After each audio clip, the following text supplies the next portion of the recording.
કેમ છો મિત્રો? સ્વાગત છે તમારું સેમ ટેટુ લોન્ચના ખાસ 100 દિવસ 100 ટેટુ ચેલેન્જમાં. દરેક દિવસ એક નવી ડિઝાઇન, નવી કહાની અને નવો અનુભવ. આજના આપણા ખાસ કસ્ટમર છે સાગરભાઈ, જેમની ટેટુ ડિઝાઇનમાં છે બંસી વિથ મોરપંખ. ચાલો શરૂ કરીએ.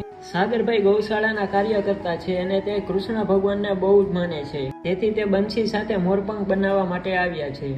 અશોક સરે ટેટુ સ્ટાર્ટ કરી દીધું છે અને ટેટુ ડિટેલિંગમાં પૂરતું ધ્યાન આપી રહ્યા છે. બંસી કમ્પ્લીટ થઈ ગઈ છે અને હવે ડિઝાઇનના ફાઇનલ ટચઅપ પર છીએ. તેની સાથે જ આ રહ્યું ટેટુનું ફાઇનલ રિઝલ્ટ. ટેટુ જોઈને સાગરભાઈ પણ બહુ ખુશ થયા. તમને ટેટુ કેવું લાગ્યું તે કોમેન્ટ બોક્સમાં જણાવી દેજો. તો મિત્રો, અમે તમારા માટે લઈને આવ્યા છીએ ખાસ ઓફર. શું તમે પણ ટેટુનો અનુભવ કરવા માંગો છો? આ વ્લોગ 5 લોકોને શેર કરો, ગ્રુપને સ્ટોરીમાં મૂકીને મેન્શન કરો અને મેળવો ટેમ્પરરી ટેટુ બિલકુલ ફ્રી. તો રાહ શેની જુઓ છો મિત્રો? તમારા ફ્રી ટેમ્પરરી ટેટુ માટે આજે જ મુલાકાત લો સેમ ટેટુ લોન્ચની. ફક્ત ધુંડળા રોડ, ગોલ્ડન માર્કેટની સામે વૈદેહી પ્લાઝા કોમ્પ્લેક્સ, મોરબી.